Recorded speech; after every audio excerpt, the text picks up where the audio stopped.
ndacagushaka ni wowe gusa nyotewe nta wundi shaka mwami kandi ume kugendera mu nzira zawe gusa Yesu mwami Yesu iki ni ikimenyetso cyuko duciye bugufi tukubwira ngo turabawe tugarutse kuri rya soko mwami dushaka gusubira kukumenya mwami nitwibwira ko twakumenye turacagushaka mwami Yesu ubitwakirire mwami Yesu mu izina ryawe rihambaye amen dukomere amashi bene data nabo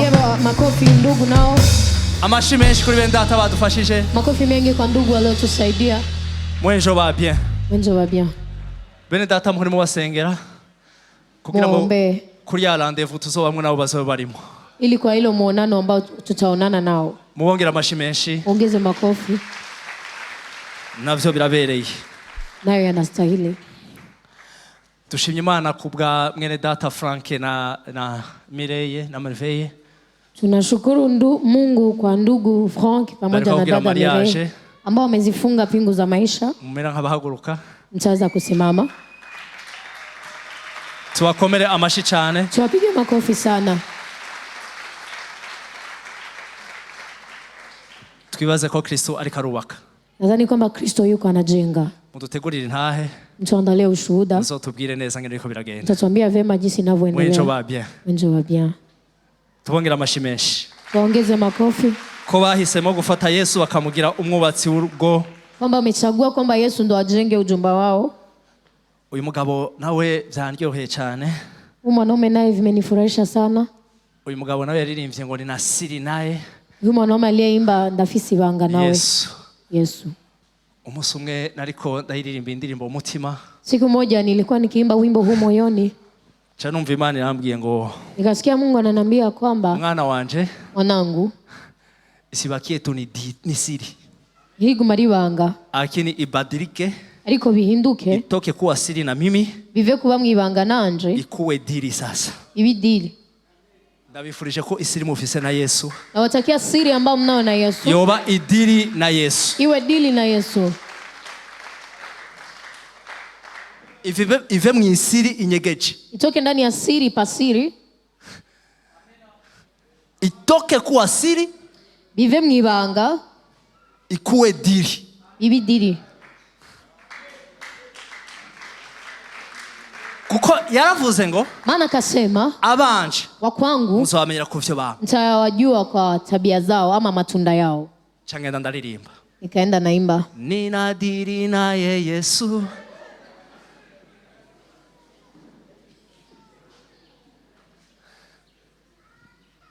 Hallelujah. Amen. Abari mwidiri na Yesu tumukomera amashi. Abari ko baramushingira intahe. Wanaotusudia. Abadafise ubwoba bwo gushingira intahe Yesu Kristo. Woga wa kumsudia Kristo. Hallelujah.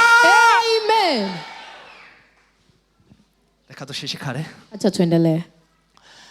Uyu mwaka Imana yaduhaye kuvuga ngo mwaka huu Mungu ametupatia kusema ya kwamba ivyo nibaza ko shaka ko twinjiramo ibwina.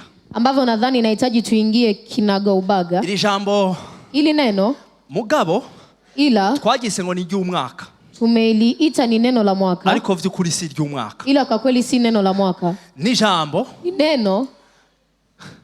Ona hariye tumenyera umwaka utanguye tuvuga ngo ijambo ry'umwaka. Kuna wakati tunazoezi ya kusema mwaka ukianza neno la mwaka utadhani mwaka ukiisha na itakuwa imeisha. Murabona iyo turiko turiga mu ishuri tunapojifunza shuleni hari kitu twiga mu wa mbere kuna kitu tunajifunza kwa somo la kwanza tukaciga kaza kutugirira akamaro ubuzima bwacu bwose tunakijifunza na kinatukuia na faida kwa maisha yetu yote. Akarorero mfano barashaka kwigisha ngo rimwe guteranya rimwe wanaweza kufunza 1 jumlisha 1 bingana 2 inakuwa sawa na 2. Uheze university ukimaliza shule ya msingi uzokwama ukeneye kumenya ko utakuwa unahitaji kujua ya kwamba rimwe guteranya rimwe 1 jumlisha 1 bingana 2 inakuwa sawa na 2. Nukuvuga ngo twacize turi mu wa mbere. Tumejifunza kwa somo la kwanza. Ariko kitugirira akamaro ubuzima bwacu bwose. Ila imekuwa na faida kwa maisha yetu yote. Iri jambo. Ili neno. Nubwo tuvuze ngo ni ijambo ry'umwaka 2024. Hata kama tunasema ni neno la mwaka wa 2024. Na 4. Ko ryoba ubuzima. Na watakia iwe uzima budashira. Wa umilele. Hapana maisha. Hapana uzima. Maisha inaisha. Uzima buhera. Na watakia ndabipfurije neno la Mungu. Dino jambo ry'Imana. Kwetu, kuri twebwe, kwa mimi na wewe, kuri jewe nawe, mimi na wewe, ikuwe dibe ubuzima wa milele. Dibe bidashira. Ikubera ubuzima budashira. Iyo uzima wa milele. Muzi kintu? Najua kitu. Iri jambo ry'Imana. Neno la Mungu hili. Ryo nyene riravuga ngo. Peke yalo linasema. Iri jambo. Hili neno. Lizokwamaho. Litadumu. Ibi tubona vyose. Ambavyo tunaviona vyote. Kwa hii dunia tunayo. Vyote vitatoweka. Ariko kuri iri jambo ry'Imana. Ila kwa hili neno la Mungu. Kuri iri jambo ry'Imana. Kwa hili neno la Mungu. Nta nakanyuguti kazovako. Hakuna tapisi litakaloondolewa. Lizokwama hibihe bidashira. Litadumu umilele. Kuvuga ngo. Ni kusema ya kwamba mimi na wewe. Iyo duhisemo. Tunapochagua. Iri jambo. Neno hili. Likatubera ubuzima. Linakuwa uzima kwetu. Likatubera ubuzima. Likatuia uzima kwetu. Bana b'Imana. Watoto wa Mungu. Natwe tuzobaho ubugingo budashira. Nasi tutaishi umilele. Kubera lizokwama ubugingo budashira. Kwa sababu litadumu umilele. Kubera lizokwama hibihe bidashira. Kwa sababu ni la umilele. Nanje tuligize ubuzima. Nasi tumelifanya uzima. Tuzokwama hibihe bidashira. Tutadumu umilele. Iryo niryo banga ndakubwiye mwana w'Imana. Hitamwo kugira ubuzima bwawe. Chagua kufanya maisha yako. Ijambo ry'Imana. Neno la Mungu. Ngiriro mwicanye ngo penda neno la Mungu. Ambia mnaketi naye kundi jambo ry'Imana. Mubwiye mutwengeye penda neno la Mungu. Ukitabasamu. Hanyuma kwa tutaje mu isoko tugere gutya abicaye hariya nabicaye hariya tugere gutya twese turamukanya. Tazama kando kote usalimiane. Tugere gutya twese tugirane gutya mwenjo wa bien. Mwenjo wa mzuri sana. Mwenjo wa bien sana. Hama wa zaidi sana ni nani? Alafu wa zaidi ni Yesu. Nani? Yesu. Nani? Yesu. Tumushangilie sasa. Tumukomera mashi. Mubwira uti Yesu wenjo wa bien. Mwambie Yesu wenjo wa bien. Murumva iri jambo Imana yaduhaye. Nasikia hili neno Mungu ametupa. Ni jambo Imana yaduhaye rivuga ngo kumenya neza. Ni neno Mungu katupatia linasema kujua vema ico Yesu yakoze. Ambacho Yesu kakifanza. Ico Yesu Kristo yakoze. Ambacho Yesu Kristo kakifanza. Umenye udakekeranya. Ujue bila mashaka. Ico Kristo yakoze. Ambacho Kristo kakifanza. Reka usubire ndababwire ngo. Acha nirudi niwaambie kwamba ico Yesu yakoze. Ambacho Yesu kakifanza. Ni kivomo. Ni kama chemko la maji. Robine. Ni kama mahali wanakochota maji. Tuvomamo. Ambako tunachotea. Fata ko iyi ari robine. Tushikilie kama hiki ni kisima cha maji. Muri robine. Na hapa kwa kisima hari ibintu bizakuvamwo. Kuna vitu vitakavyotoka. Yesu yadukoreye. Ambavyo Yesu katufanyia. Ivyo bintu bikuru Yesu yadukoreye ni vya. Na hivyo vitu vikubwa ambavyo Yesu katufanyia ni vya wapi? Bantu b'Imana. Watu wa Mungu. Ndashaka ibintu tubigumye. Nahitaji hivi vitu tuvibane na tuvishikie. Ukabigumya. Ukivibana. Ukabigira ubuzima bwawe. Na kuvifanya maisha yako. Ndazi neza yuko. Najua vema ya kwamba ntuzoba disqualifié. Hautokuwa miongoni mwa wale waliotolewa. Uzoba ufise icyangombwa. Utakuwa na uzoba ufise itike. Utakuwa una uhakika ama na nauli. Yesu yoza. Yesu aje. Twava muri uyu mubiri. Tukitoka hata kwa umwili. Kuruhukira muri Kristo. Kupumzikia ndani ya Kristo. Muvyumvirize neza. Sikiliza vema. Murabona hari igihe. Naona kuna wakati. Dushobora kuvuga ngo. Ambako tunaweza kusema.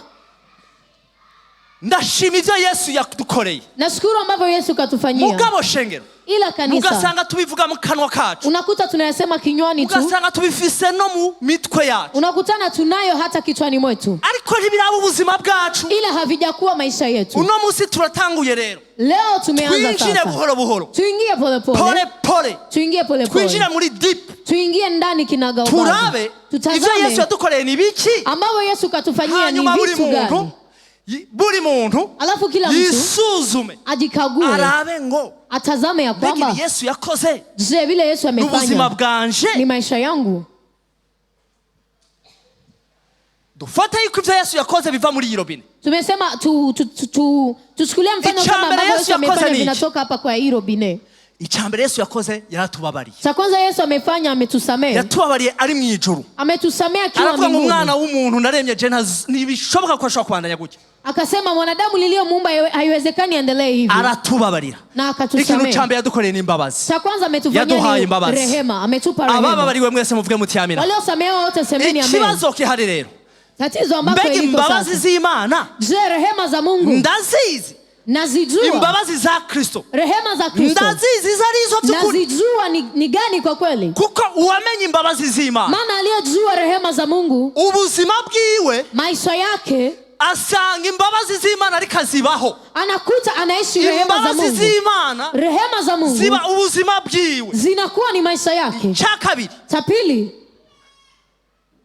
urukundo rw'Imana. upendo wa Mungu Nivyo tuvoma muri robine, ndivyo tunavyovichota kwa hii ivyo chemchemi Yesu yadukoreye. ambavyo Yesu katufanyia. Ica kabiri Cha pili, urukundo rw'Imana. ni upendo wa Mungu. Ikibazo rero Swali sasa, uno musi aho tugeze, leo tunapofika, imyaka umaze mu gakiza, miaka unayoimaliza ndani ya imyaka umaze wokovu, wizeye Kristo, miaka unayomaliza kwa kumwamini mbega Kristo, urukundo rw'Imana je, upendo wa Mungu yadukunze, ambao ametupenda, urukundo Kristo yagukunze ambao yahunze, Kristo amekupenda, upendo nawe uraruzi ulimpenda, by'ukuri?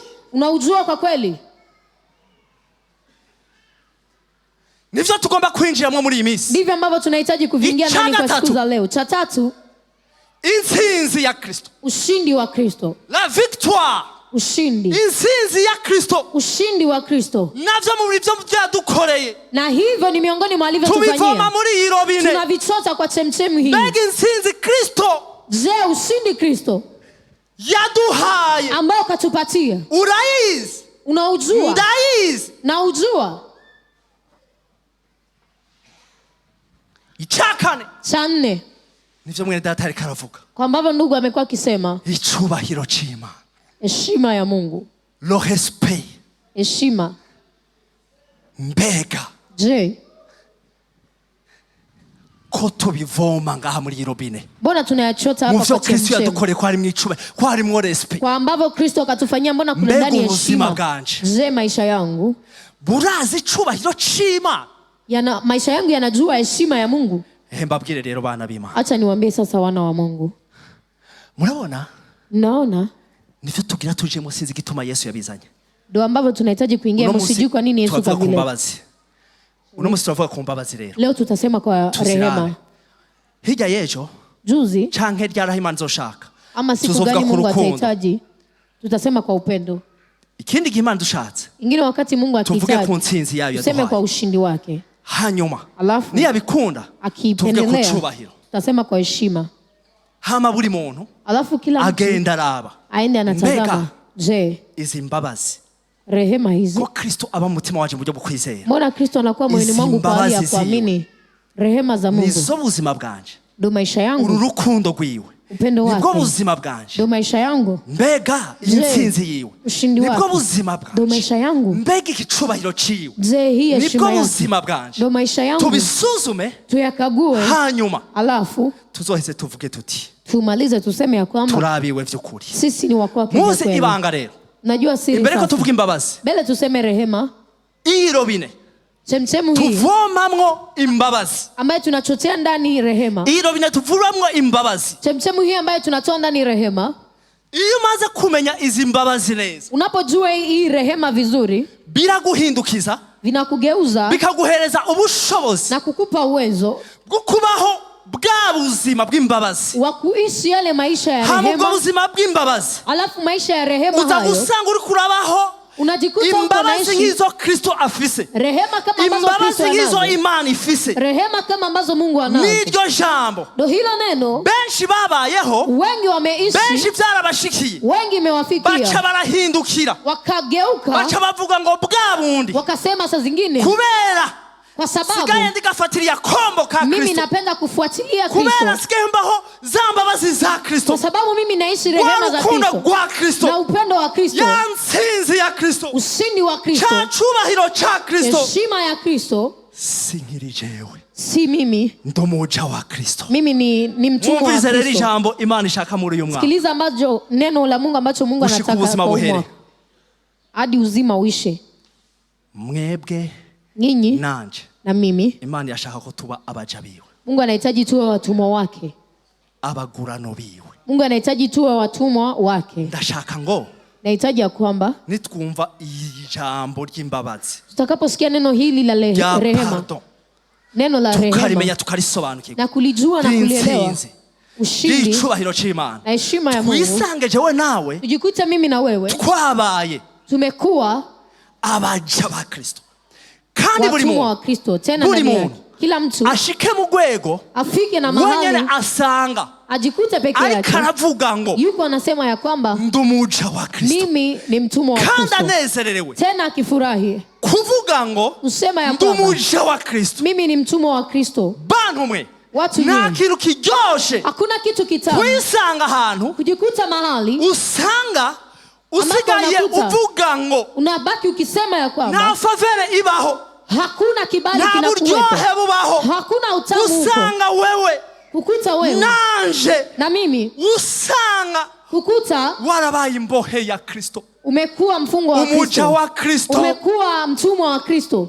Ico mvuga ni Kristo, ninachosema ni Kristo, ico nkora ni Kristo, ninachofanya ni Kristo. Bive mu kuririmba, vitoke kwa kuimba, bive mu vyiyumviro, vitoke kwa mawazo, bive mu guhagarara ngaho imbere tukavyigisha, kusimama hapa mbele na kuvifundisha, ariko bibe ubuzima, ila viwe maisha. Bimaze kuba ubuzima, vinapokuwa maisha, biraza kugutwara ahantu, vinakupeleka mahali uzagusanga ambapo utakuta uvuga ngo unasema ya kwamba ndumuja wa Kristo, mimi ni mtumwa wa Kristo, ndumugeni wa Kristo, mimi ni biharusi wa Kristo, mimi ni mfungwa wa Kristo. Watu nyie mwumve Imana ikirahamagara ishengero no munsi. Sikiliza ambacho Mungu anaitia kanisa leo,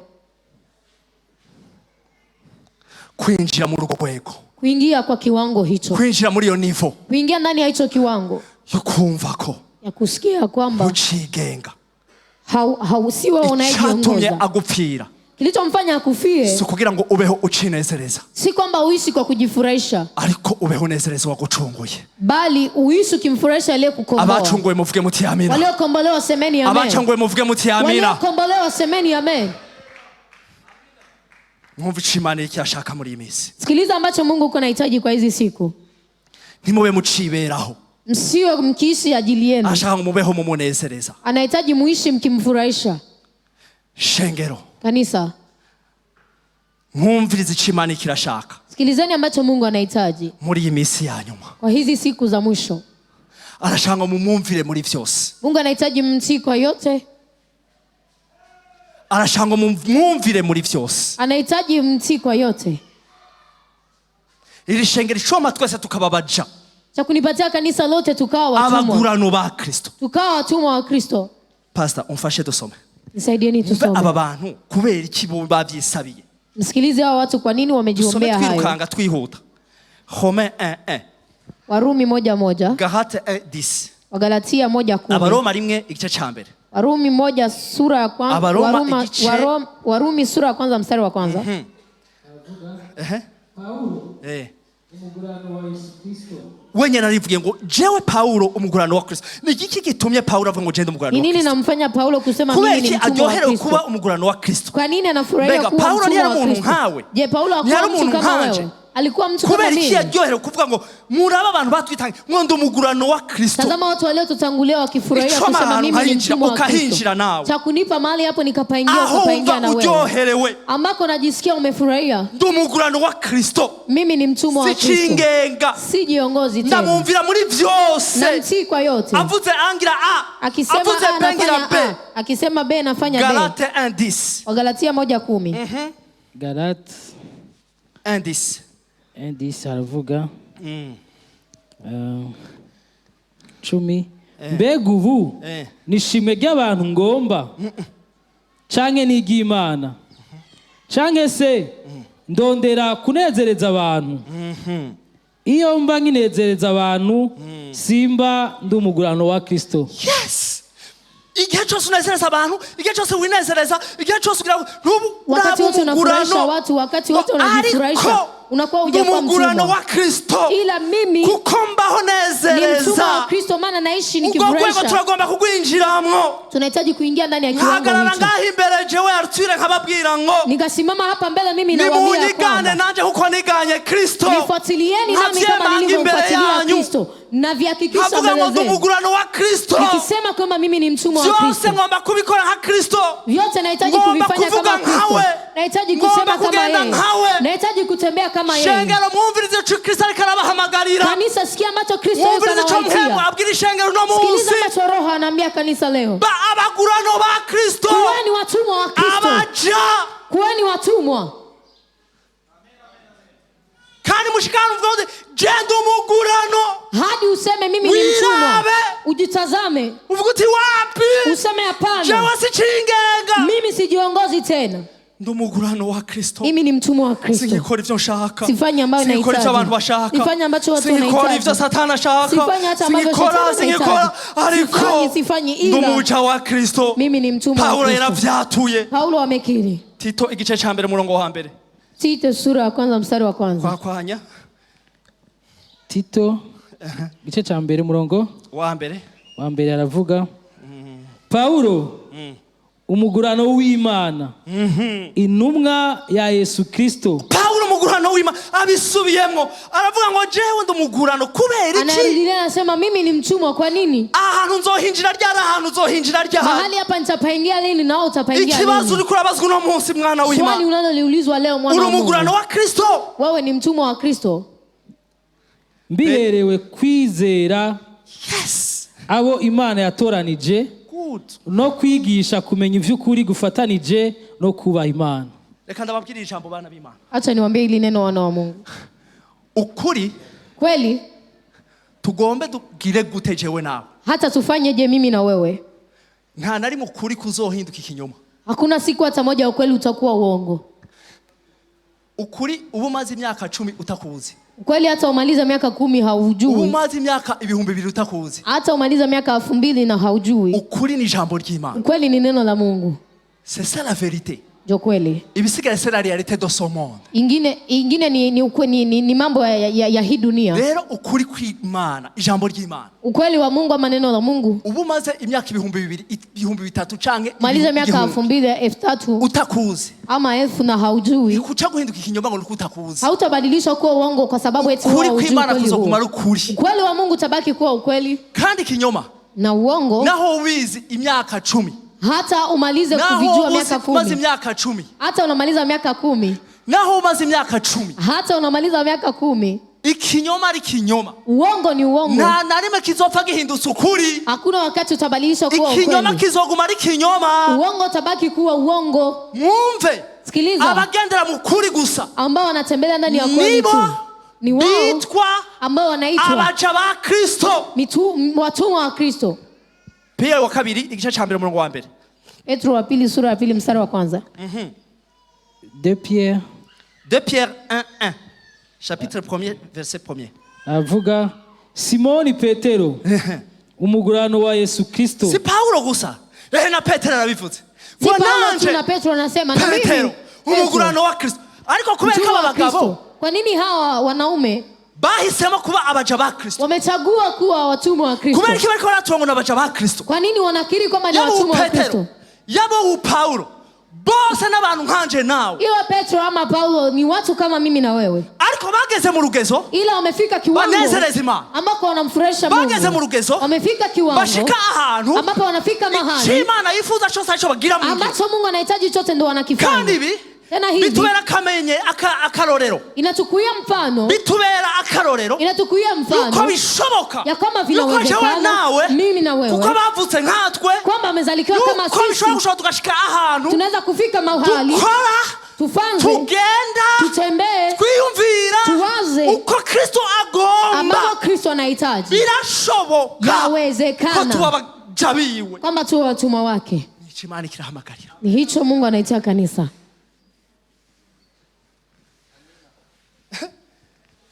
Yuda igice ca mbere murongo wa mbere Yuda sura ya kwanza mstari wa kwanza avuga Yuda umugurano wa Yesu Kristo kandi mwene nyina wa Yakobo Yuda Yohani Petero bose bagumye bavuga bagurana ariko iri shengero ry'ubuntu bwa Kristo sasa hii kanisa neema Yesu Kristo mimi na wewe jewe nawe mimi na wewe twaba dufise umugurano umwe gusa basi ngaha tunaweza kuwa tuna hata mtumwa hata umoja basi hapa abagabo bose ko tubona bagumye baririmba ariko ni igiki hawa wanaume wote walikuwa kiimba ni igiki cabageza abagurano wa Kristo ni nini imewafanya kuwa watumwa wa Kristo urashaka kumugurano w'ikindi kintu unaweza kuwa mtumwa wa kingine kitu urashaka kumugurano w'ikindi kintu unaweza kuwa mtumwa wa kingine kitu ariko mwumve ila sikilizeni aba bagabo hawa wanaume bagumye bashira kwa kantu wamebaki wanatia kitu abagurano bande watumwa wa Kristo abagurano bande watumwa wa Kristo umugurano wa Kristo nuwumvira Kristo muri vyo ni anayetii Kristo kwa yote. Ni bande bifuza kumvira Kristo muri vyose? Wangapi wanatamani kumtii Kristo kwa yote? Abifuza kumvira Kristo muri vyose. Wanatamani kumtii Kristo kwa yote. Kumvira Kristo muri vyose. Wanatamani kumtii Kristo kwa yote. Kwa sababu tubishobozwa na Kristo tumukomera amashi umwami arabikwiye. Na Kristo tumpigie makofi. Yesu mwizina ryawe rihambaye kwa jina lako kuu aba bose bakirije hao wote waliotia mikono juu ubone mu mitima yabo uone mioyoni mwao ubakorere ico cifuzo watendee tamanivu hilo. Ngenda basabe mwese mwicaye ngaha Na waomba nyote mnaoketi hapo. Girira isengesho ryo mu mutima. Fanya ombi hili moyoni. Mubwira uti Yesu. Mwambie Yesu. Subiramo nanje nta kibazo. Rudilia hata na mimi na tatizo. Sema moyoni. Mwami Yesu. Bwana Yesu. Ndagomba kukumvira muri vyose. Nahitaji kukutii kwa yote. Ndagomba kukumvira muri vyose. Nahitaji kukutii kwa yote. Ndagomba kuba umugurano wawe. Nahitaji kuwa mtumwa wako. Vyabaye kuri Paulo. Imekuwa kwa Paulo. Vyabaye kuri Petero. Imekuwa kwa Petro. Vyabaye kuri Yohani. Imekuwa kwa Yohana. Kandi n'abantu nkanje. Tena ni watu kama mimi. Wamezaliwa kama mimi. Sinshaka uburyarya. Sihitaji unafiki. Ndashaka vyukuri mbe uwawe. Nahitaji kwa kweli niwe wako. Ndashaka kukumvira muri vyose. Nahitaji kukutii kwa yote. Ndashaka kukumvira muri vyose. Nahitaji kukutii kwa yote.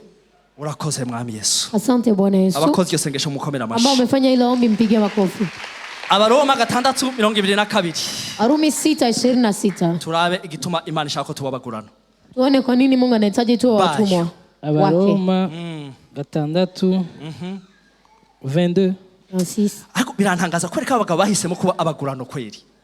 Kubera iki bahisemo kumva ari fierté, bakumva n'uburyohe, bakumva ko umugurano wa Kristo. Kwa nini wamejisikia kwamba kuwa mtumwa wa Kristo ni utamu kwao? Toka asubuhi hadi magharibi. Umuja. Mtumwa. Reka ariko nsubire ndabisubiremo ibintu. Acha nirudilie hivi vitu. Umuntu wicaye ngaha. Mtu unayeketi hapa. Nkundabe. Usinitazame. Ntage nudurabe. Chotama usitazame hata mwingine. Waza moyoni mwako. Chama cha Yesu. Duga muri yanzu yawe. Panda kwa ile nyumba yako. Muri cha chumba cyo hejuru. Kwa chumba cha siri. Iyumvire. Waza. Laba mu masaha 28 y'umunsi. Tazama kwa masaa 24 kwa siku. Kangahe wumvira Yesu? Mara ngapi unamtii Yesu? Na masaha ngahe uyumvira Yesu? Ni masaa mangapi unamtii Yesu? Ivyo ntunyishure wishure na Kristo wawe. Ari mu mutima wawe. Nijibu na umjibu na Kristo wako. Soma papa. 6 kangahe? 22. Aravuga. Ariko noneho ko mwacunguwe ngo nimuganzwe n'icaha mukajakarira Imana mufise imbuto zanyu zizana ukwezwa. Mwaracunguwe subira muzobukoze. Ariko noneho ko mwacungujwe ngo nimuganzwe n'icaha. Abacunguwe bari ngaha muvuge muti amina. Waliokombolewa kwa hapa semeni amen. Mwacunguwe bwa muganzwe n'icaha. Mmekombolewa ili msitawaliwa na dhambi. Mukajakarira Imana. Mufise imbuto zanyu zizana ukwezwa. Muzana imbuto zibaho kwe murama mukama ivyamwa vya mpemu yera mukaca mwitwa abera mukezwa n'Imana. Sawa papa. Kandi amaherezo n'ubugingo budashira. Amaherezo n'ubugingo budashira. Amaherezo yukuba umuja wa Kristo yukora mtumwa wa Kristo ivyo mpemu yerashaka na kufanya ambavyo Roho anahitaji. Uwera mu maso y'Imana unakuwa mtakatifu mbele za uso wa Mungu. Finalite ya vyose na mwisho wa yote iherezo rya vyose mwisho wa yote n'ubugingo budashira n'ubugingo budashira uzima wa milele. Bantu mwe watu nyinyi kunda kuba abaja ba Kristo, penda kuwa watumwa wa Kristo. Ibindi vyose uvuga ngo wapi mengine yote ila hapana. Nahisemo kuba umuja wa Kristo. Nimechagua kuwa mtumwa wa Kristo. Hauna wakati tena. Na hamnganyi ufise. Ivyiyumviro vyawe. Mawazo yako. Ivyo kameremereka kubwira uti wapi. Ambavyo tabia za mwili vinakwambia sema hapana. Nahindukiriye kuba umuja wa Kristo. Nimegeukia kuwa mtumwa wa Kristo. Ubu. Hivi. Satani mubwira uti bye. Shetani mwambie bye. Ubu nahisemo kuba umuja wa Kristo. Hivi nimechagua kuwa mtumwa wa Kristo. Kumvira Kristo. Nahitaji kumtii Kristo. Ubwo ni bwo buzima data ariko arashaka muri iyi minsi. Na maisha baba anahitaji kwa hizi siku. Mwumvirize Paulo. Ubugingo budashira.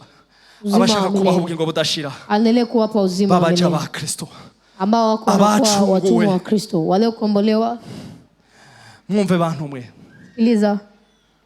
Ijambo rya mbere twavuze. Neno la kwanza tumesema. Muri bimwe tuvoma ngaha. Kwa vile ambao tunavishota kwa chemchemi. Uwezo. Kuko ntushobora kuvuga ngo ndumuja wa Kristo. Uwezi kusema mimi ni mtumwa wa Kristo. Ntushobora no kwisanga warabaye umuja wa Kristo. Uwezi hata kujikuta umekuwa mtumwa wa Kristo utabanje gusobanukirwa bila kuelewa kwanza sababu gani imbabazi ziwe zarizo. Rehema zake ni nini? Ducishe ko gatoyi mwumvirize. Tupitishe ko kidogo msikie. Somera papa. Ndirukanga 1 Jean 2:12. Tugera tuve ku mbabazi umwanya muto. 12. Uno munsi ni mbabazi. Leo ni rehema. Ni kimwe mu bintu. Ni moja miongoni ya vitu. Voma mu bushobozi. Ambacho tunashota ndani uwezo. Buduha kuba abaja. Ambao unatupatia kuwa watumwa. Umenya neza imbabazi data Kristo yagukoreye. Kujua vema rehema ambazo Kristo anatupatia. Muri wewe hachahaza ubushobozi. Ndani yako panafuka panakuja uwezo. Ubwo bushobozi. Na huo uwezo. Ukazokwisanga wabaye umugurano wa Kristo. Unajikuta umesha kuwa mtumwa wa Kristo. Very good. Reka tuvome ubwo bushobozi rero. Acha tushote huo uwezo sasa. Pardon.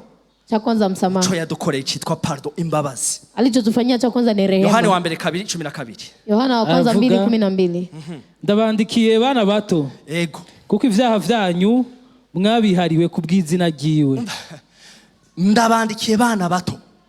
Nawaandikia watoto wadogo. Ivyaha vyanyu. Maana dhambi zenu mwabihariwe. Mmezisamehewa. Kubw'iki? Kwa ajili. Kubw'iki? Kwa ajili ya nini? Shengero kubw'iki? Kanisa kwa nini? Twahariwe kubwa? Tumesamehewa kwa nini? Subiramo. Ndabandikiye bana bato kuko ivyaha vyanyu mwabihariwe kubw'izina ryiwe. Niki cyatumye duharikwa? Ni nini kimetufanya kusamehewa? Bavuze ngo niki? Ni nini? Izina rya? Jina la nani? Shengero mwumve rero. Kanisa sikieni sasa. Nituharigwa? Hatusamehewi. Imana ntiguharira. Mungu akusamehe. Kubera uyisavye pardon. Kwa sababu unamwambia nisamehe. Hapana. Niduhamagariwe. Hatuitiwi kugenda gukora ivyo dushaka vyose. Kwenda kufanya tunayoyahitaji yote. Hamba ngo tugaruke. Alafu turudie. Dusabe pardon. Tuombe msamaha.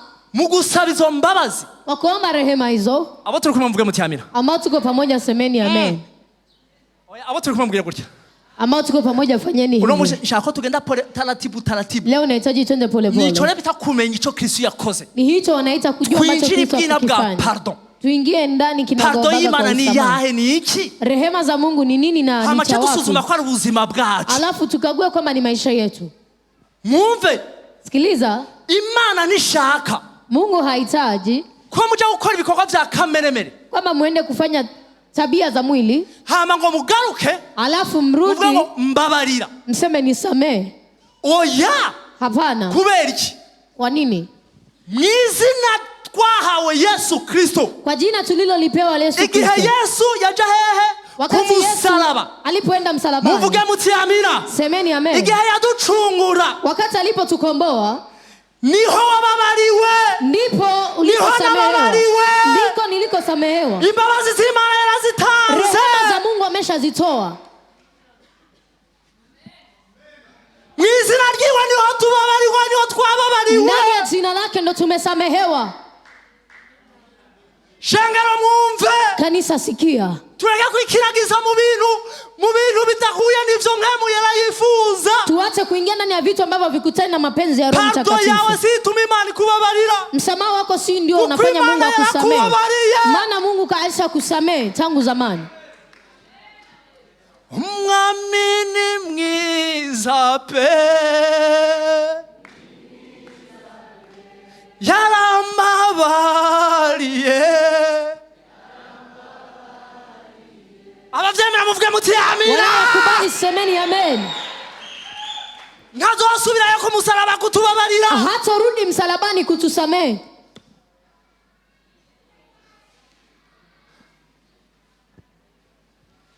Kubera iki iri jambo rije? Kwa nini hili neno linakuja? Muvuge muti amina. Semeni amen.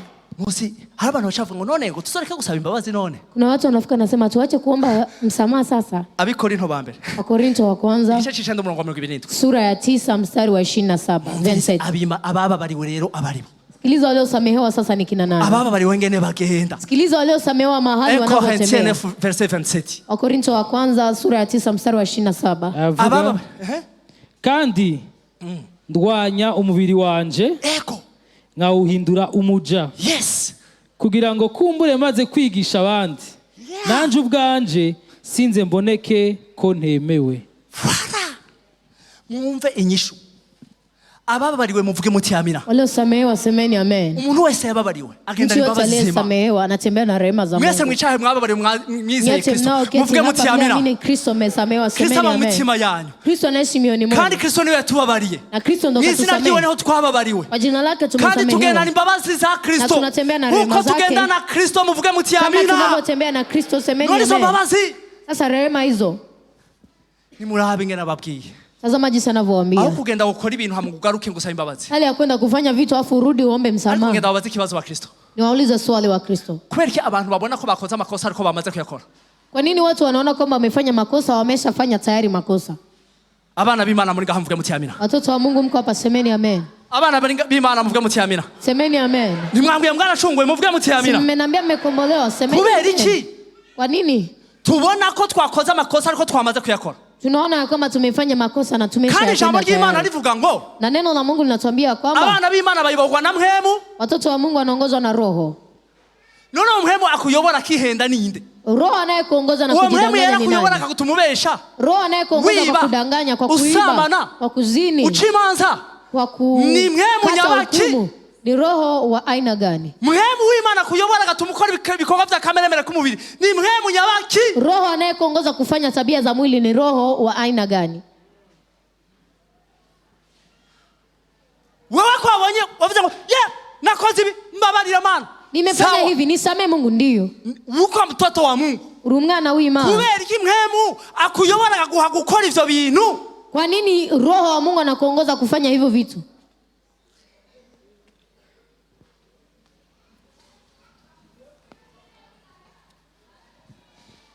Mwumve shengero ry'Imana. Imana bakutega krendeye. Ntuzobura kugeragezwa.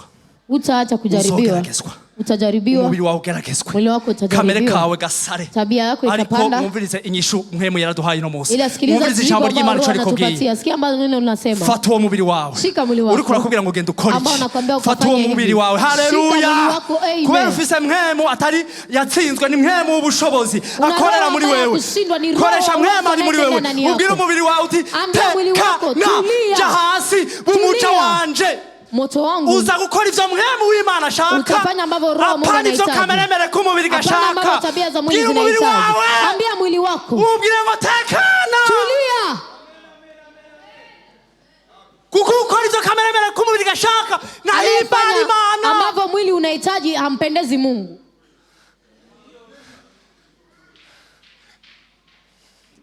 Shengero. Kanisa. Kwa Yesu yavuze ngo. Bwana Yesu kasema. Ndashaka ko data umusa azoza. Nahitaji siku baba atakapokuja. Aciye muri Paulo. Kupitia Paulo. Azosange Kristo umusa azoza. Kristo siku atakuja. Azosanga umubiri wawe. Akute mwili wako. Impwemu yawe. Roho yako. Umushaha wawe. Na nafsi yako. Vyose vyarejejwe n'Imana. Vyote vimetakaswa na Mungu. Yesu akaca babwira ngo. Alafu Yesu anawaambia. Iri jambo mumaze kumva. Hili neno ambalo mleshalisikia. Iramaze kubeza. Imeshawatakasa. Abakiri ijambo muvuge muti amina. Waliopokea hili neno semeni amen. Abakiri ijambo ry'ubuzima muvuge muti amina. Neno la uzima semeni amen. Abifuza kurishira mu ngiro muvuge muti amina. Wanatamani kulitii semeni amen. Nivyo nuko niko kwezwa. Ni kweli na hiyo ndo kutakasika. Kumva ico Imana ishaka. Kusikia ambacho Mungu anahitaji. Kamera kubita. Umubiri nawo ijambo ry'Imana. Muri wewe. Na mwili likasharivuga ngo mwana wanje. Alafu neno la Mungu linakwambia ndani yako. Mwanangu hapana. Nuko nifuza mwana. Ni hivi ninavyotamani. Amakachubwira umubiri wanje. Alafu naambia mwili wako. Umubiri wanje. Mwili wangu. Jove asijati fata umubiri wanje nkawuhindura umuja. Na usika mwili wangu na kugeuza mtumwa. Wumvira ivyo mpemu w'Imana shaka. Na ambacho roho Mungu anahitaji. Murabahirwe mwebwe mugenda gutyo. Mwebwe muyoborwa na mpemu yera. Mwebwe ubwami bwo mu ijuru n'ubwanyu. Kandi tena cha gihembo c'ubugingo budashira ni cyanyu. Na malipo ya uzima wa milele ni yenu. Abo turi kumwe muvuge muti amina. Pamoja semeni amen. Aho kubanza kuja gukora ukaza gusaba pardon. Hali ya kwenda kuyafanya na kuja kuomba msamaha. Ni mwige mugira entraînement. Mjifunze mfanye zoezi. Utarakora ivyo bintu. Haujafanya hayo mambo. Bila hujatii tabia za mwili. Ambia mwili kimya. Kuwa chini ya ulinzi ya Roho Mtakatifu. Bamusi urongozi bwa mwemu. Imbabazi zirahari. Rehema ziko. Katubandanye abo turi kumwe gushinga aho muvuge muti amina. Tuko pamoja mpaka pale semeni amen. Bantu b'Imana. Watu wa Mungu. Kristo twahawe. Kristo tuliyepewa ni Kristo ahindura. Ni Kristo anayebadilisha. Abavyemeza mvuge muti amina. Wanaohakikisha semeni amen. Birababaje ngo dusigaye dufise abantu. Inaumiza kuona tuna watu. Uramuzi yarizeye Kristo? Unakuta mtu unamjua ameamini Kristo. Umwaka imyaka 2 mwaka 1 2 3 4 5 10 sans changement. Bila kubadilika. Ugasanga umuntu amaze imyaka 10 ata pardon. Unakuta mtu anamaliza miaka 10 bila msamaha. Imyaka 20 sans pardon. Miaka 20 bila msamaha. Kandi mwumvirize. Tena sikiliza. Iyo udahinduwe na Kristo. Ambapo ubadilishwe na Kristo. Iyo uri kumwe n'abandi udahinduwe na Kristo. Ambapo uko na wengine haubadilishwi na Kristo. Asante kintu cha mbere kiza. Imekuta kitu cha kwanza kinakuja. Ubona ko n'abandi batarahinduka. Unaona kama na wengine hawajabadilika. Kikaca kibi citwazo. Alafu inakuwa kisingizio. Tukuma ukora ivyo kameremere ko mubiri gashaka. Ya kubaki unafanya ambavyo tabia zako za mwili zinahitaji. Kwa nini? Kwa sababu Amen. Yesu tuliyepewa ni Yesu anayebadilisha. Paulo amesema msikie.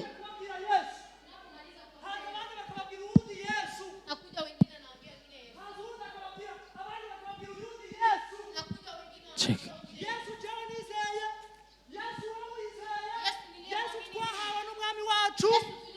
Hallelujah. Yes ahindura. Waundi Yesu bamenye nahindura. Yesu uliyemjua habadilishi. Ega turingano benshi bamenye undi Yesu. Hapa tuko ni wengi wamejua wengine Yesu. Umenya ko bamenye undi Yesu. Ujue kama umejua wengine Yesu. Pardon en toi. Hakuna msamaha wako ndani yako. Imbabazi z'Imana ntazusanga muri wewe. Rehema za Mungu uzikuti ndani yako. Yesu wa mwijuru. Kwa sababu Yesu wa mbinguni aducunguye. Aduhereza imbabazi hiziwe.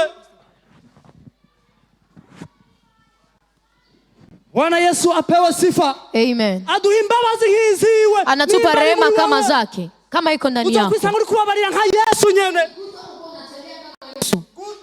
Vipi? Yesu ababarira. Muvuge muti amina. Reka tubikore muvuge muti amina. Amen. Acha niwaambie neno moja.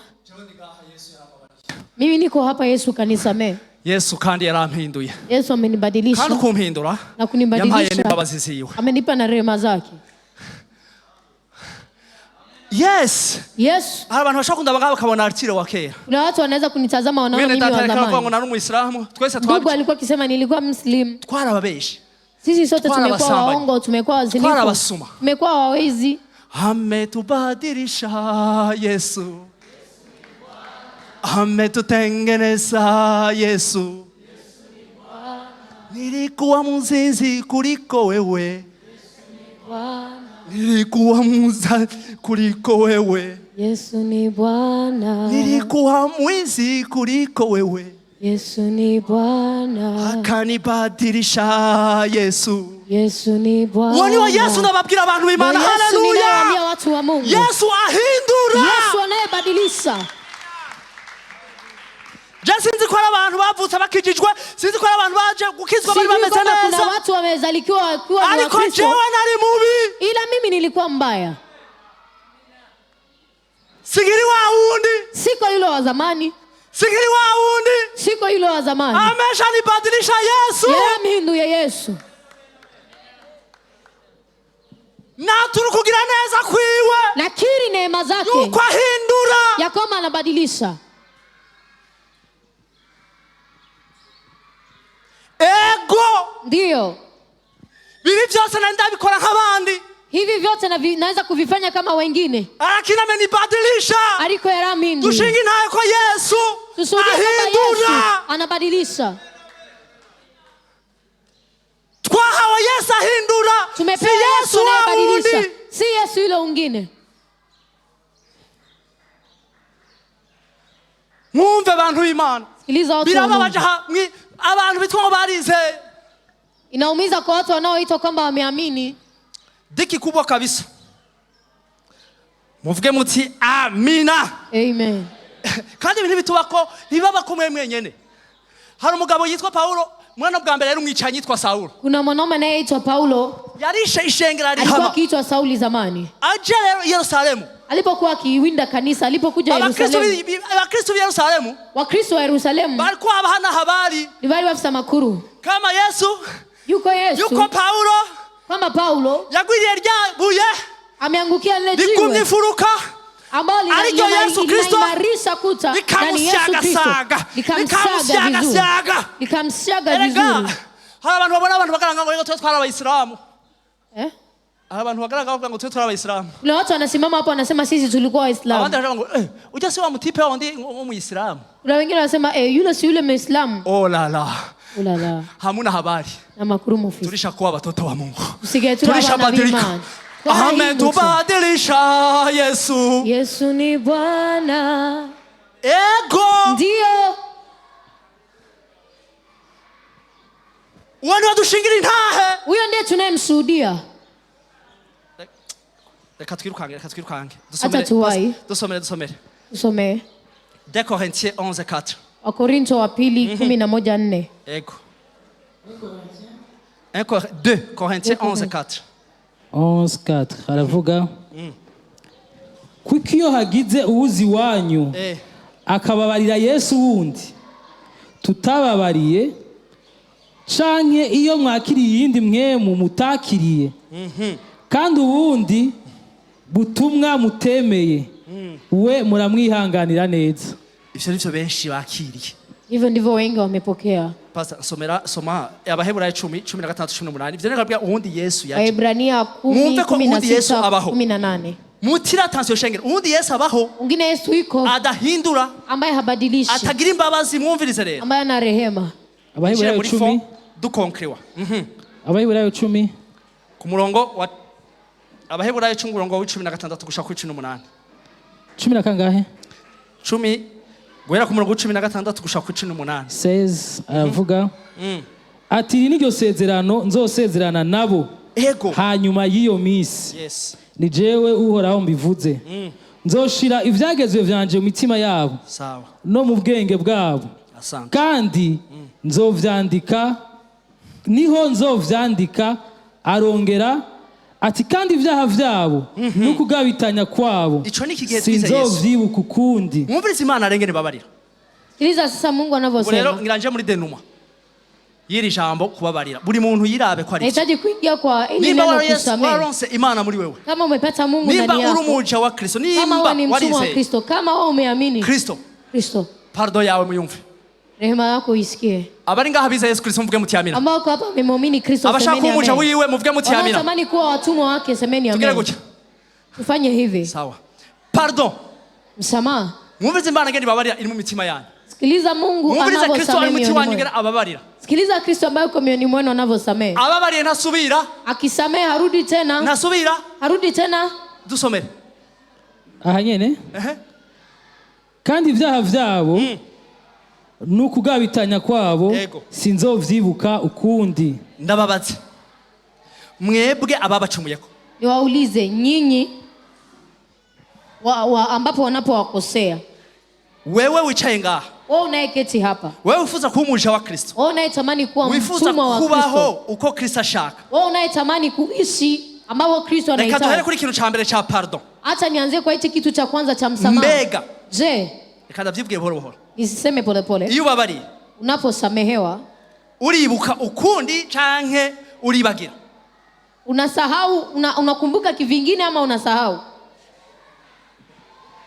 Alo. Abari ngaha muvuge muti amina. Ambao wako hapa semeni amen. Abiza Yesu Kristo muvuge muti amina. Wale waamini Yesu Kristo semeni amen. Ngiki rero. Ndio hiki sasa. Igipimo kimenya ko twamenye Yesu wundi. Kipimo ambacho kinatujulisha kama tumejua Yesu Kristo yaducunguye akava mu ijuru Imana ya. Tumemjua Kristo aliyetoka mbinguni na kuja kutukomboa. Wewe wicaye aha. Wewe unayeketi hapa. Mwumvirize Yesu wizeye ngena ameze. Sikiliza Yesu aliyemwamini alivyo. Iyo babariye agira gute? Anaposamehe hakumbuki. Wewe nivyo. Wewe ni kweli. Nivyaba arivyo. Kama ni kweli, uri kuraba umuja wa Kristo. Wewe unakuwa mtumwa wa Kristo. Ukabuvuga ngo ibintu ntibishoboka. Kama unasema mambo hayawezekani. Wihakanye Kristo. Unakana Kristo. Uvuga waramwizeye mugabo. Unasema umemwamini ila unamkana. Mwibwira mu mitima yanyu ngo ibintu biragoye ngo sivyo. Mmejiambia mioni mwenu eti hivi vitu ni vigumu, si kweli. Vunia no Christ. Uko namkana Kristo. Oriye dotamanya pului. Pale akumshuhudia ajili yake. Na yavuze ngo abariko baranyihakana. Amesema ambao wako wananikana. Nanje nzobihakana imbere ya data na bamalaika. Nami nitawakana mbele za Baba na malaika. Iyo ni mtihani wa kwanza. Iyo ni examen ya mbele. Na huyo ni mtihani wa kwanza. Wewe iyo wibagiye, iyo ubabariye.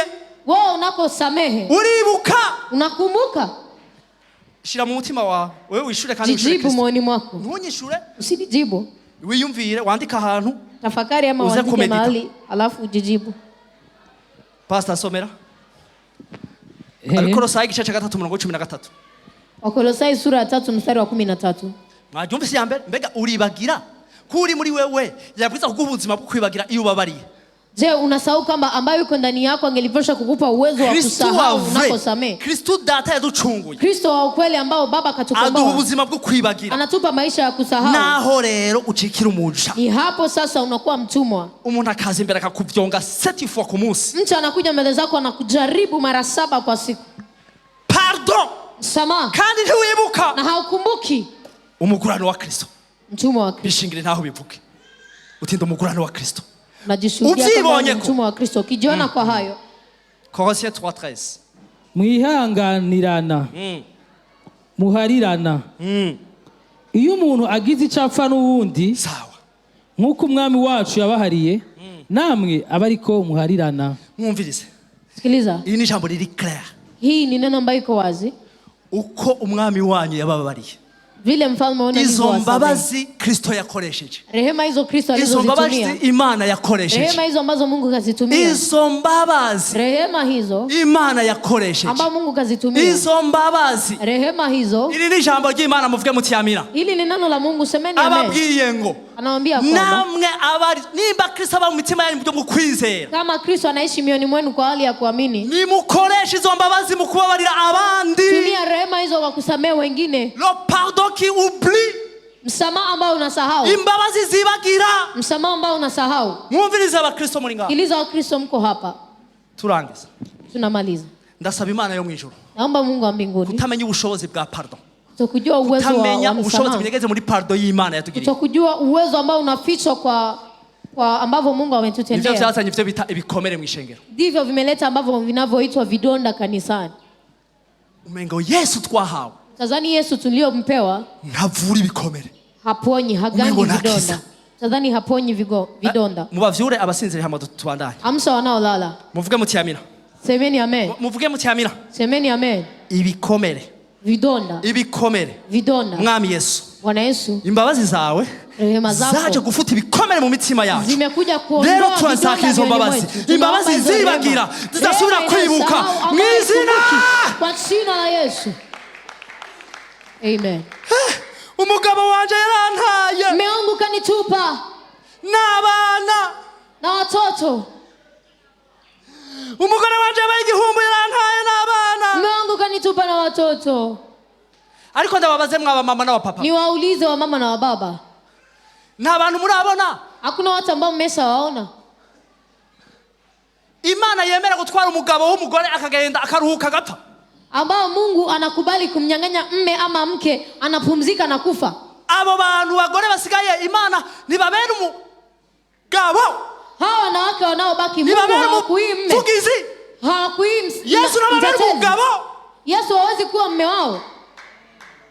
None mwe muri ko murira kubera iki? Sasa nyinyi mnalia kwa nini? Ndababaza ikibazo. Niwaulize swali. Abagore bazoshika mu ijuru kubera abagabo babo ni bande? Sorry.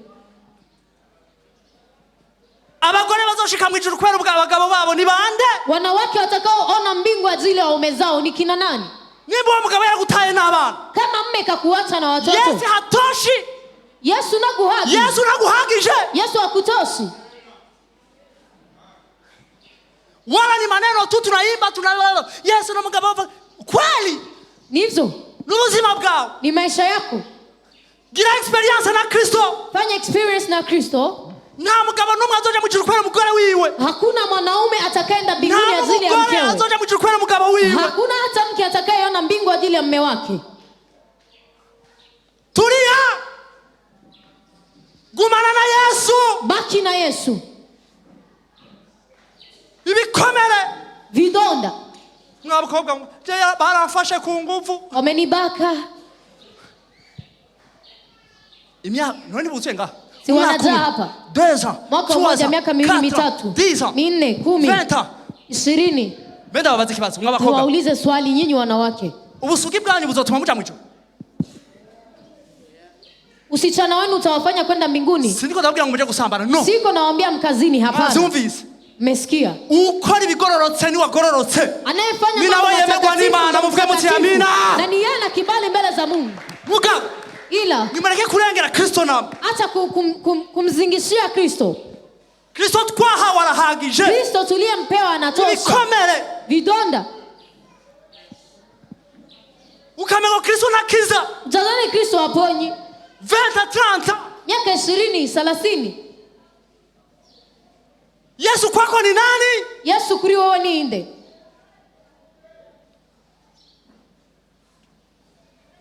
Twaronse icyitwazo.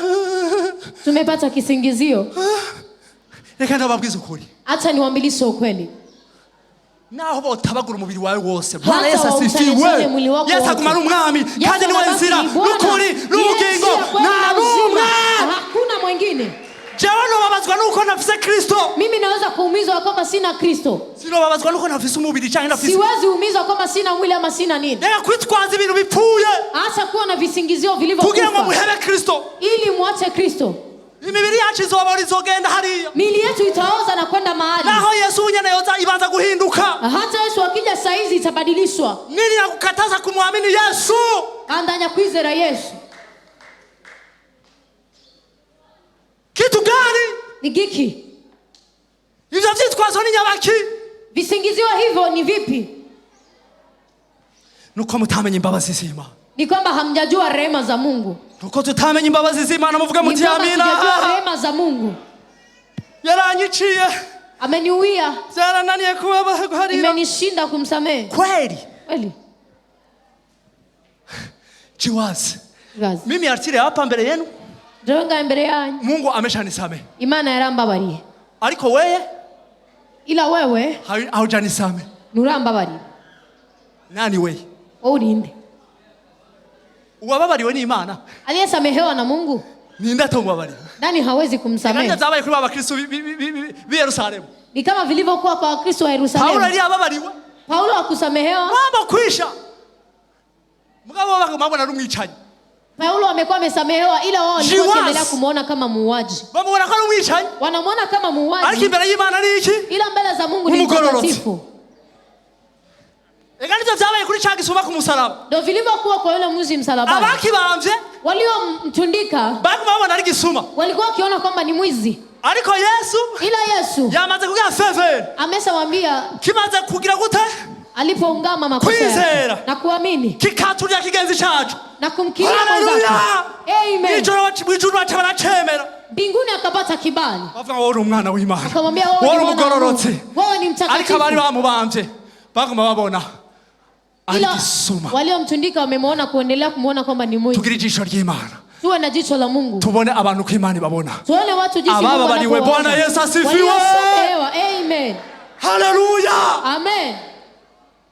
Ego. Ndio.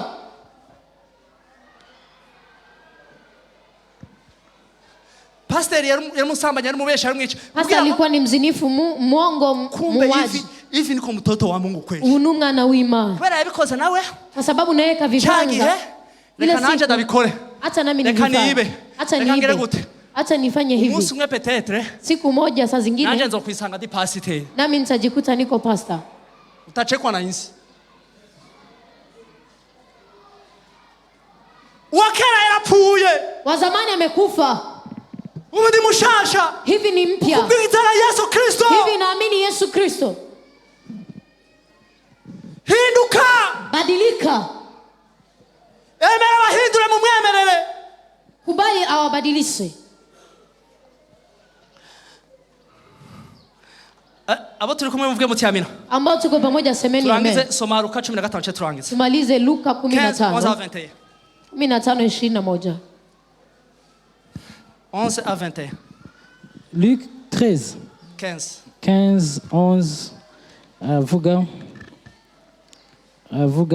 umugani w'umwana w'icangazi. Sawa.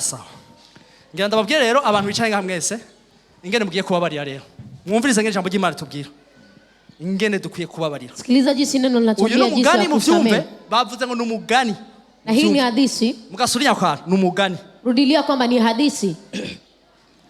Kandi arababwira ati habaye umuntu yari afise abahungu babiri.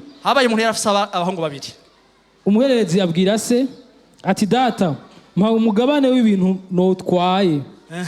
Abagaburira itunga ryiwe. Iminsi mike ishize umuhererezi akoranya ibintu vyiwe vyose aragenda. Aratoya arigiriye. Aja mu kindi gihugu ca kure. Yes. Ashitseyo yayisha ibintu vyiwe ubuhumbu. Abimaze vyose ikigoyi gikomeye gitera muri ico gihugu. Atangura gufutana. Aragenda ashumba ku muntu wo muri ico gihugu. Amurungika ku gasozi kiwe kuragira ingurube. Yifuza guhazwa n'ibishishwa ingurube zarya. Nihagira umunutsa. Yisubiyemwo aribwira atabacangero ba data bangana kuriya kandi bahazwa n'ivyo kurya bakabisigaza. Bantu mwe mwumve. Bantu muriko murava mu vy'Imana kubera watu ambao mko mnatoka ndani ya mambo ya Mungu kwa sababu ya mambo ya dunia hii. Sikiliza. Ivyo bintu muriko murarondera. Hivyo vitu ambavyo mko mnatafuta. Ivyo muriko muraja kurondera hariya. Hivyo ambavyo mko mnatafuta kule. Menya ko mubisizi wanyu. Jua ya kwamba menya ko mwabihawe muri Yesu Kristo. Jua ya kwamba menya ko mu rugo kwa data vyuzuye. Jua kwamba nyumbani mwa baba vimejaa. Nimba mudashaka kumera nk'uyu mwana. Kama hamuhitaji kuwa kama huyu mtoto. Gumamwo. Baki ndani. Gumamwo. Baki ndani. Bana mufise agatima ko gushaka kugenda. Watu ambao mna moyo wa kuhitaji kwenda kutoka ndani. Muja kurondera. Kwenda kutafuta. Bantu. Watu. Muraza gusangira n'ingurube. Mtachangia na nguruwe. Angalisho. Guma ndani ya Yesu. Baki ndani ya Yesu. Bija mgiye kurondera haza muzosanga vyari wanyu. Ambapo mnaenda kutafuta. Muzosanga mwabisize ndani ya Yesu. Mtajikuta mmeacha ndani ya Yesu. Mu rugo kwa data birahari. Nyumbani mwa baba viko. Ego. Ndio. Mutichwe. Kimya. Umva. Bija bintu byose bikakupita pression. Vile vyote ambavyo vinawatia shauku. Bivuga ngo reka mveyo. Ambavyo vinasema acha nitoke heko. Ndaza kusaba pardon hacu. Taomba msamaha. Mwumvirize mwe yarababwiye. Sikiliza roho Mungu anawaambia. Iyi ni Imana ibabwiye. Huu ni Mungu anayewaambia. Gumamwo. Baki ndani. Usipime utoke. Nuveyo. Inje ni chakula ya ngurube. Hanze ni ibyo kurya by'ingurube. Ivyo ukeneye biraho nyene. Unavyohitaji viko hapo. Tulia, vumilia. Abumvise mwe yaravuze avuga mu muti amina. Ambao amesikia ambacho roho amesema semeni amen. Ngira gutya oya. Usipime. Nupime. Kweli? Mungu angekuwa nibariki na Bwana mkizwa sawa ningebakia ndani. Imani imeza gira umugabo akizizwe na rikugumayo. Naona ni ariko ofisi nuko. Acha niende juu iko na Reka ngende kubera ofisi ibi. Mimi nakwambia pole. More. Bakia! Gumaho. Paulo atingana yavuze. Paulo unajua alivyosema. Mwatu mwigumye mbona bakobwa muri mwabasore. Bora mbaki kuwa vijana. Kale kanukurongora nukurongorwa. Kacha kuoa ama kuolewa. Aho ntaza karorero ko ariko nabandi bose mwumve.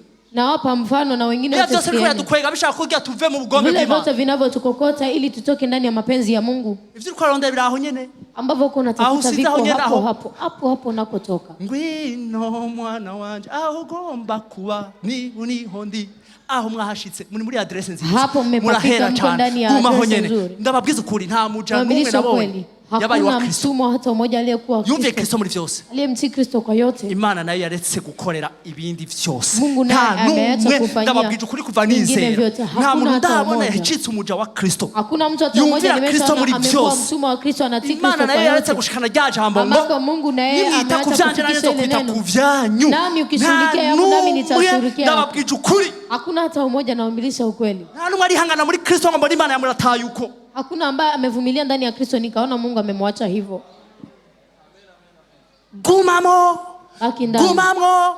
gumamwo baki ndani. muri Yesu niho Ndani ya Yesu turuhukira ndiko tunapopumzika. muri Yesu niho Ndani ya Yesu ndiko ndiko tunapofunguliwa. Ndio. Muvuge muti amina. Semeni amen. Panda ya tuheze.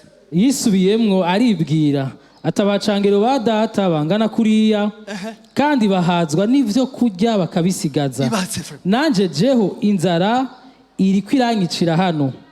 Mve hasi nje kwa data. Basi no tumambona abantu bose ubu bagiye mugarutse namwe. Ni bora nione watu wote mlioenda mrudi nanyi. Rudi. Hello, garuka vayo. Rudieni toka kule. Kuya. Njoo. Muve mwe muyani uri karababwira garuka. Sikiliza ambavyo Roho anambia rudi njoo. Kwa babako binaja. Kwaso biruzuye. Garuka. Rudi.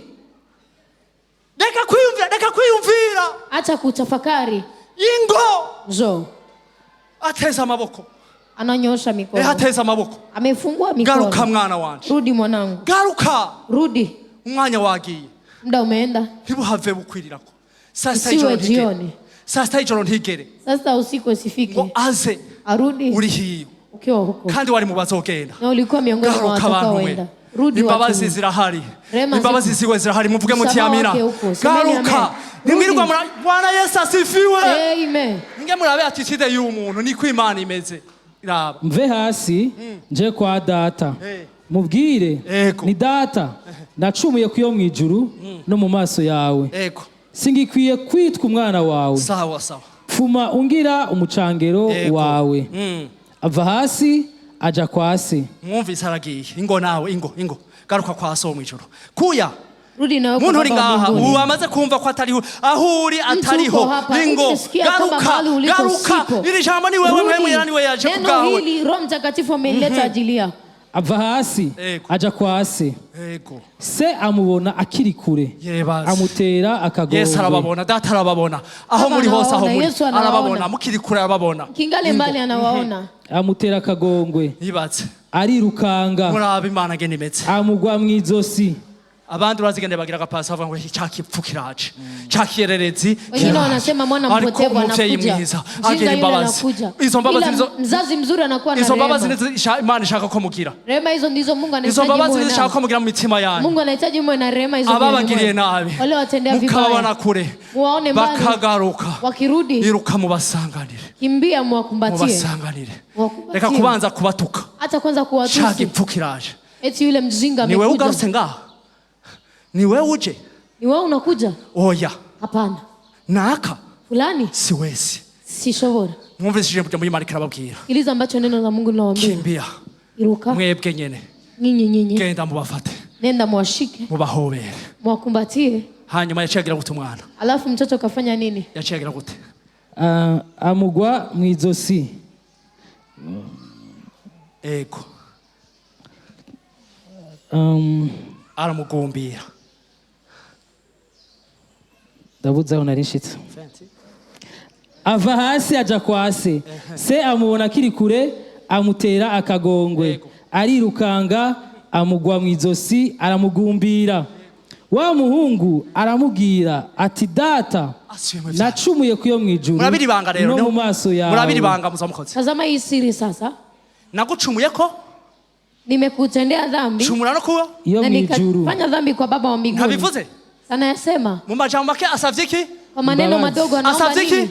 Anaomba nini? Asavye iki ishengero? Rehema. Imbabazi. Sera zimuhaye. Siniye kampatia. Yaramubwiye ngo jata pardon. Amemwambia nakusamehe. Ninge murabivyo yakoze. Aramubwira nici Imana ishaka dukora uno munsi. Ninaco mperejeko. Ndicho hata Mungu anahitaji tufanye leo na ndicho ninachokumalizia yeko. Ababagiriye nabi. Wale watendea vibaya. Ehe ni murabi Imana babwira mpuza kugira. Tazama ambacho Mungu anawaambia mfanye. Maisha ya umuja wa Kristo. Kuwa mtumwa wa Kristo. Ukora gutya. Unafanya hivi. Amubwiye ngo iki? Acambwira ngo yambwiye pardon. Ndakubabari. Maze se abarira abashumba biwe. Ati nimuzane n'ingoga imvune iruta izindi. Muyimwambike. Sawa sawa. Mumwambike n'impeta ku rutoke n'inkweto mu birenge. Muzane yashura inuze muyibage. Tujye tunezegwe. kuko uyu mwana wanje yari yarapfuye none arazutse, yari yarahavye none arahabutse.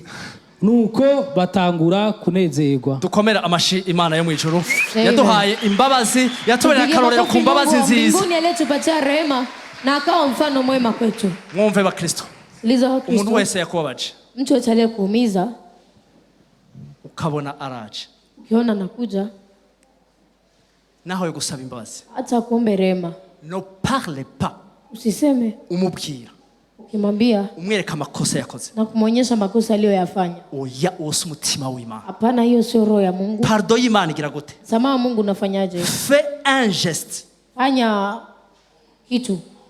Naho utovuga ngo pardon, hata usisemi nisamehe, ntibikenewe kuvuga ngo je te pardonne. Haitakiwi useme eti nakusamehe. Bakristo, Bakristo, tuje mu rwego, twende kiwango kwiga kwereka umuntu ko wamubabariye, na kujifunza kuonyesha mtu kwamba umemsamehe utanavuze, bila hata kusema. Fais une fête. Fanya sherehe pour ton ennemi, kwa adui yako, kwa watu bari kukosea. ubwo abantu bagukoshereje, umuntu yagukoreye amakosa, mtu aliyekufanyia makosa, ukabona araje, ukiona nakuja, no mva ntupime. Usipime. Nimba ufise umutima wa Kristo, nimba ari Kristo ari muri wewe, kama ni Kristo uko ndani yako, Kristo ngena ababarira, iliza Kristo anavyosamehe, aho kuvuga ngo ndakubabariye, bali akusema ninakusamehe, ari anaje agakora geste, anatafuta namna, anafanya kitu, agakora geste, anafanya kitu iza kukwereka wewe ambacho kitakuonesha ya kwamba wewe yakubabariye, umesamehewa. Nuwo mutima ni huyo moyo w'abantu bakiriye Kristo, wa watu ambao walimpokea Kristo. Reka kwanariza mafuti ntacyo bimaze, hata kukusanya makosa, reka kuraba mafuti y'abantu bakoze, hata kutazama makosa ambao watu wameyafanza. Oya, hapana. Bwana Yesu asifiwe. Amen. Bwana Yesu apewe sifa. Amen. Oya, hapana. Bwira abantu, ambia watu, haleluya, amen, nibikogwa kazi mukumubabarira, wakumsamehe, reka kuvuga makosa yakoze, hata kusema makosa aliyoyafanya. Mwumve, sikiliza, Yesu ababariye umuntu, Yesu akisamehe mtu, yaramubwira ngo, alikuwa akimwambia genda, nenda, ntuzosubire, usirudi, kubera ubushobozi bw'imbabazi ziwe, kwa ajili ya uwezo wa rehema zake. Umugore bafasha sambana, mwanamke aliyemshika kizini, kumubabarira, wakumsamehe, yamukoreye geste gusa, amemfanyizia kitu, ijya geste yo kwandika hasi, ya kuandika chini, abwira abajya bariko baramwagiriza, akiambia wale walikuwa kimhukumu, niyo yareheje ujya mugore, ndio ambao niyo yazanye imbabazi muri ujya mugore, niyo imeleta rehema ndani ya ule mwanamke. Imbabazi za Kristo ziramuresha, rehema za Kristo zikamtongoza. Kuburyo Yesu we yamubwiye ngo, ila Yesu yeye akamwambia, genda ntuzosubire, nenda usirudi, kandi tena yasubiriye, hakurudi, yaciye yumira kuri Kristo, amefika na acagendana nawe. Bwana Yesu asifiwe. Amen. Hari imbabazi, kuna rehema zibohora ambazo zinakomboa, hari imbabazi, kuna rehema zikiza imitima y'abantu, zinazoponya mioyo hari ya watu, imbabazi, kuna rehema zituma abantu ambazo zinafanya baza mu Mana, bakaza kuri Kristo. na kuja ndani ya Izo Kristo. nizo Kristo ashaka uno munsi ngo tugire abantu Kristo anahitaji leo tujifunze watu. Gira geste kuje kugusaba imbabazi, fanya kitu kwa ambacho anakuja kuomba imureshe, rehema, ni hatazosubira, ndipo atarudi. Gituma Yesu yavuga ngo genda urababari ntuzosubire. Ndio maana Yesu amesema nenda na kusamehe na usirudi. Turasubira. Ndio maana unaona tunarudi. Kwa nini? Ntitwasobanukira imbabazi za Kristo. Tujaelewa rehema za Kristo. Uwababariwe ntasubira gukora icyaha ukundi. Aliyesamehewa uwababariwe ntashobora gukora icyaha ukundi. Imbabazi tugendana zitubuza gukora icyaha. Imbabazi tugendana zitubuza gukora icyaha mu bw'amutimira. Semeni amen. Izo nizo mbabazi dukeneye kumenya. Hizo ndo rehema tunahitaji kuzijua, tusimame.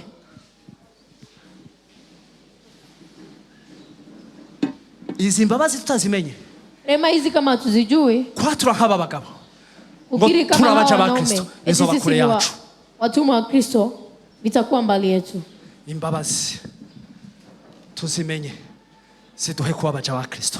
Tujue rehema hizo na zitufanye kuwa watumwa wa Kristo. Turagushimiye Mwami Yesu Kristo, turagushimiye kugira neza kwawe, turagushimiye ubuntu n'imbabazi vyawe vyinshi, turagushimiye Mwami uburyo utwitaho, turagushimiye Mwami uburyo udukunda, turagushimiye mwami urukundo uhora utugaragariza igihe cyose watugaragarije wamwigaragariza abawe kuva kera mwami turagushimiye ko witanze ku bwacu ugafata ikibanza cacu mwami Yesu Kristo kugira ngo tubone gucungurwa kugira ngo tubone gukundwa kugira ngo tubone agakiza kugira ngo tubone mwami gusubira kunwana n'Imana turagushimiye cyane mwami Yesu Kristo turagushimiye ko wabanye natwe kuva mu gitondo turagushimiye mwami ko wazidukanye natwe ukaduha ibihe vyiza turagushimiye mwami ko wakomeje kutuganiriza uko programme yakomeje gukurikirana tugushimiye ku ijambo ryawe tugushimiye ku mutsima mwami duhejeje kugaburirwa muri kano kanya mwami ubihere bw'icubahiro mwami Yesu Kristo reka mwami buri munsi buri saha buri musogonde mwami reka mwami buri muntu wese mu gihe asigaje kubaho kuri nosi mwami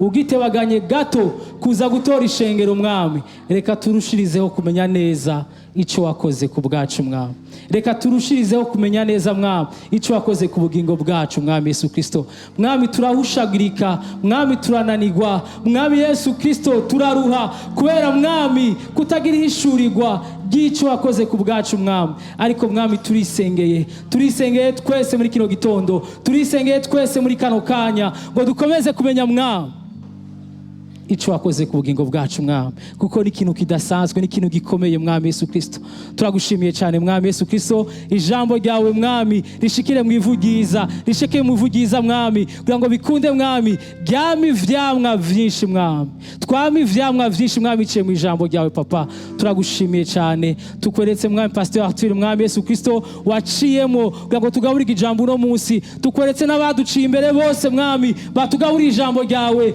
mwami Yesu Kristo kuva mwami muri programme itangura mu masengesho mwami Yesu Kristo mu ndirimbo mwami warongoye mu ijambo ryawe umwe wese wacishijemwe mwami kugira ngo tugaburirwe kuri no munsi mwami ubagirire neza mwami ukomeze kubuzuza ukomeze kubana nawe papa mwami turagushimiye abadukurikiranye bari mu mihinga itandukanye y'isi mwami nawe ukomeze ubagirire neza n'abazokurikirana mwami kino gikorane inyuma y'uno munsi mwami nawe uzobahezagire mu gihe bazocumvira mwami maze mwami ubuntu bwawe n'imbabazi nyawe nyinshi mwami zikomeze zibe ku bugingo bwacu papa turagushimiye cyane urakoze mwami icubahiro ingaji n'ubwiza bikomeze kuba ivyawe ubu mu myaka yose Amen.